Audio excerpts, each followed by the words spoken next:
हदगावच्या कृषी कार्यालयात प्रजासत्ताक दिन ध्वजारोहण कार्यक्रमात डॉक्टर बाबासाहेब आंबेडकर यांची प्रतिमा नसणे ही अक्षम्य बाब घडली आहे. याबाबत कृषी अधिकारी पाटील यांचा जातीवादी चेहरा जगासमोर आला आहे. संपूर्ण देशात भारतीय प्रजासत्ताकाचा 77वा वर्धापन दिन संपन्न होत असताना शासकीय, निमशासकीय आणि खाजगी आस्थापनांमध्ये राष्ट्रीय ध्वजारोहण कार्यक्रमात शासनाच्या परिपत्रकाप्रमाणे राष्ट्रपिता महात्मा गांधी व भारतीय संविधानाचे शिल्पकार भारतरत्न डॉक्टर बाबासाहेब आंबेडकर यांच्या प्रतिमा पूजन करून ध्वजारोहण करण्याचे आदेश आहेत.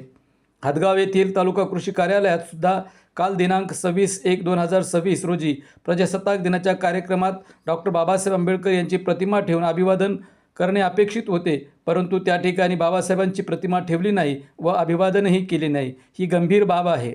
येथे ध्वजारोहण कार्यक्रमामध्ये उपस्थित एक भीमकन्या कृषी कर्मचारी महिलेने कृषी अधिकाऱ्याशी संघर्ष करीत यावर आक्षेप घेतला आहे. शासकीय परिपत्रक असताना ही अक्षम्य बाब घडली. याबाबत हदगाव शहर व तालुक्यात या विद्यमान कृषी अधिकारी व्यक्तीला जाब का विचारला जात नाही हा प्रश्न निर्माण झाला आहे. महाराष्ट्रात मंत्री गिरीश महाजन यांचे नाशिक येथे प्रकरण गाजत असताना हदगाव येथे मात्र अधिकाऱ्याचा जातीवादी चेहरा लोकांपुढे आलाच नाही. हे प्रकरण रफादफा करण्याचा प्रयत्न त्यांनी केला आहे.